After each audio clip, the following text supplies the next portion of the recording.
First, so guys, we can go right. So let me first by welcoming you for this press statement, and maybe also just to thank you, by the way, for coming to support me in this press statement. So I'll start by just reading, and then maybe if there'll be questions, then you'll be able to ask me. Now, declaration of intent to vie for presidency of the Republic of Kenya come 2027. Fellow Kenyans, friends and patriots, today I stand before you with humility, courage and great conviction to announce I, Honorable Peter Kalero Salasya, Member of Parliament for Mumias East Constituency, officially declare my intentions to vie for the presidency of the Republic of Kenya in the year 2027 general election. This moment is not about me, it is about you, the ordinary Kenyan, the civil servant whose payslip is shrinking under punitive taxes, the farmer struggling to afford fertilizer, the mother choosing between medicine and food, the young graduate sending CVs that never get answers, the Gen Z youth dreaming for a better, cleaner, fairer government. It is about Kenya, a country full of potential, yet held back by broken system, corruption, inequality, and disconnection between leaders and citizens. We cannot continue this way. It is time for a new generation of leadership, honesty, visionary, and bold. My agenda, the 5 pillars of the new Kenya: economic freedom. That one will include lowering taxes, growing incomes. The burden of the Kenyan worker is unbearable. We must ease it. As the president, I will review and reduce pay, NHIF, and NSSF reduction to protect your hard-earned salary. I will expand the tax base through job creation, not overtaxing the few who are employed. Our economic policy will shift from taxation to production and innovation. We must grow the cake before we slice it. No Kenyan should feel punished for working hard. Number 2, universal health care through people-centered SHA. The Social Health Authority, SHA, must not be another burden. It must be a bridge to better health care. I will restructure SHA to align with the real medical needs of Kenyans, not bureaucratic interests. Every Kenyan will access affordable, dignified, and efficient health care, whether in Turkana, Kibra, or Mumias. We shall audit and clean up the NHIF legacy mess and guarantee the transparency in the healthcare funds. Health is not a luxury, it is a right. Number 3, ending corruption. Sealing every leak in government. Corruption is theft from the poor. I will treat it as economic sabotage. Every procurement will go through a transparent, digital, trackable system. I will empower independent anti-corruption agencies, and no scared cows will be spared. Stable public money will be recovered. Those who loot must be held accountable publicly, swiftly, and justly. We cannot industrialize a corrupt country. We cannot feed a nation bleeding from graft. Number 4, education, jobs, and dignity for our youth. Education must prepare young people not just to pass exam, but to thrive in a modern economy. We will strengthen TVETs, invest in digital literacy, and equip schools with modern tools. I will implement a national youth employment guarantee program in agriculture, ICT, and public works. Internships and graduate trainee scheme will be mandatory across government departments and industry. No degree should gather dust. No young dream should die due to hopelessness. Number 5, a new deal for Gen Z governance through freedom and the rule of law. Gen Z is not just the future, they are now. I will form the first ever Gen Z Presidential Advisory Council to embed their voices in every national decision. Freedom of expression, digital rights, and civic space will be protected. Police brutality will end under my watch. The judiciary will be respected. Laws will be applied fairly, regardless of status, tribe, or region. Let Kenya be the place where every youth believes their country works for them, not against them. Fellow Kenyans, I will contest the 2027 election under a new political movement one that reflects the dreams of a fair, inclusive, forward-looking Kenya. This movement's name and leadership will be unveiled in due course, and it will not be built on the tribal alliance or money power, but on the people power. I invite all Kenyans, especially the youth, the workers, the farmers, the mothers, and the dreamers to work with me. Together, let us make 2027 the year of Kenya's rebirth. Let us turn frustration into hope, despair into opportunity, and anger into action. The time for true transformation is now. God bless Kenya. God bless you. God bless Kenya. Honorable Peter Karua Salasya, Member of Parliament, Mias East Constituency, 2027 presidential candidate. Thank you so much. Mahesh, thank you for that. And first of all the best for the new journey that you've started. We would like to know, you've never mentioned this, that maybe you wanna vie for presidential seat. Umekuwa ukisema kwa utarudi tu kama MP. But we want to know what pushed you to, of course umeshatusomea manifesto hapa. Kitu kikubwa kabisa kimefanya ukaamua now let me vie for 2027 presidential seat. First of all, because we are not seeing the issues that the Gen Z or the young generation, because first of all, you know that the future of a nation belongs to the young people.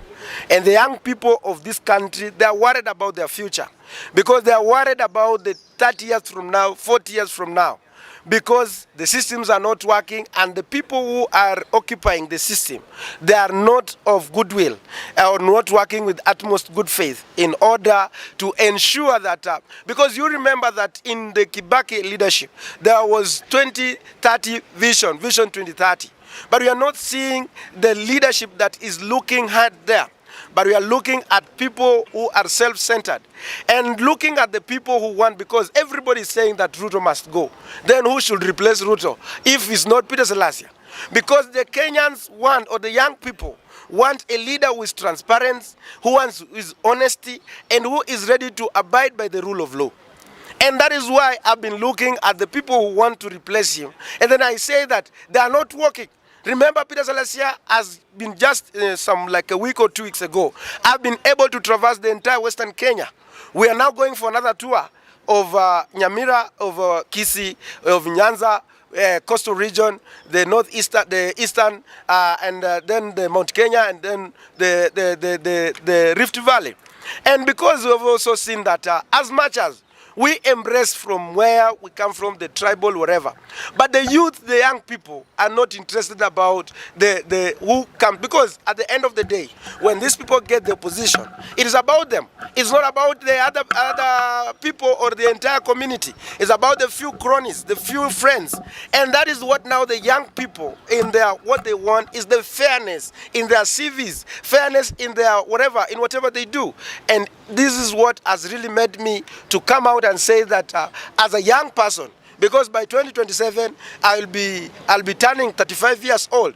So which means that I'll be in a threshold to hold a constitutional role of being the president of the Republic of Kenya.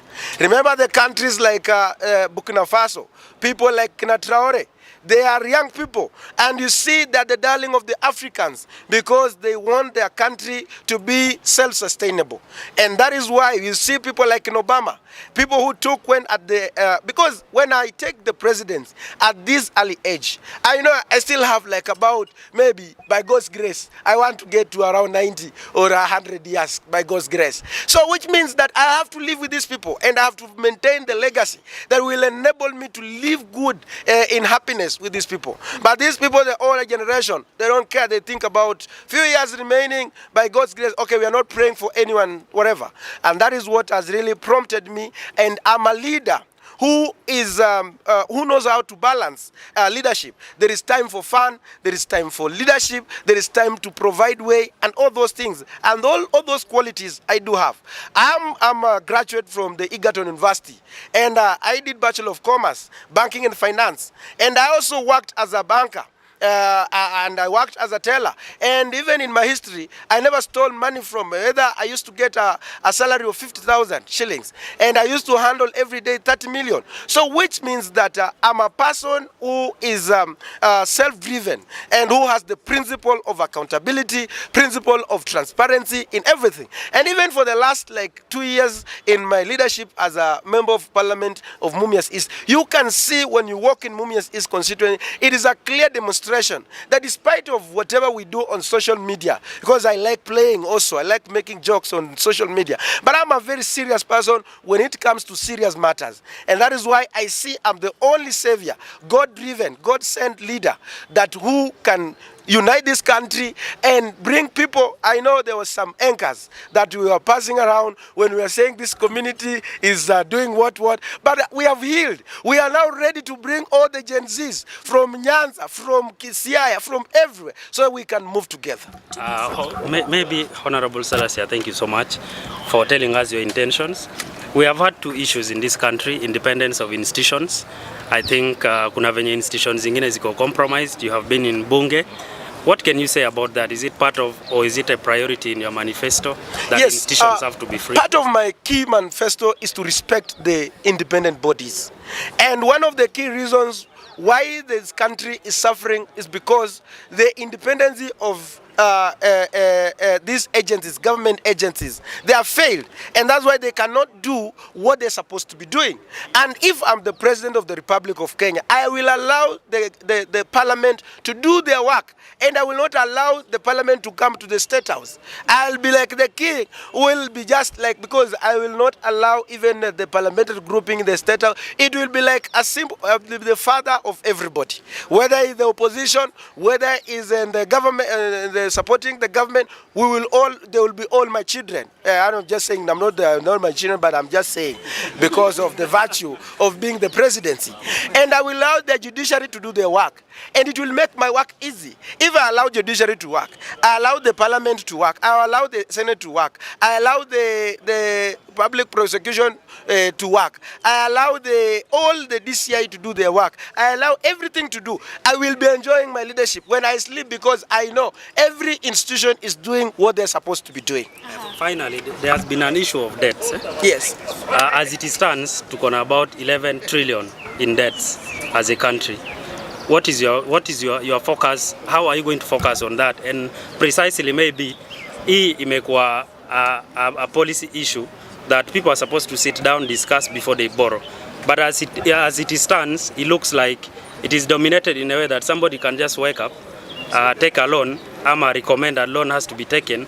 How are you going to handle that when you take power as a president? As a president, like this problem that we are having today was done like in the last government, when they passed a legislation that a government can go ahead and borrow the money even without consulting the National Assembly, and up to a certain level. And this is what has made this country to overborrow. You remember when they came, when His Excellency the President came in, he said that he wants this country to be self-sustainable, whereby we are not going to borrow. We want this country to be like Mali, that it has been able to pay all its debts and has no any debt, because this is something, because you remember, during the Moise era, Moi never used to borrow the money from outside, and that's why you find like despite the fact that the economy was not doing reaching to everybody, but you find like the shilling was very strong, and then the manufacturing was everywhere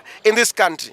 So from where I sit in that point of the debts, I will also do the inquiry on the debts that were committed by the previous governments that has existed before, because we want to know, like for example, the Eurobond, where did it go? And we have so many issues, because you remember like in the previous, when we were talking about last time, the people who involved in the, like for example, the Eurobond, there were people who were employed in the Treasury advisory, and those are some of the things that shows that we are not serious about the people who committed the atrocity, and that's the same people that we are also bringing back and messing up this country. So we will have to review the debts of this country, and bring back the motion that Honorable Mtata had, so that we can also be able to scrutinize and get to know all the monies that came into this country. Did they do what they were intended to do as a president of this Republic of Kenya? Two questions, Mheshimiwa. Yes. Kidogo tu.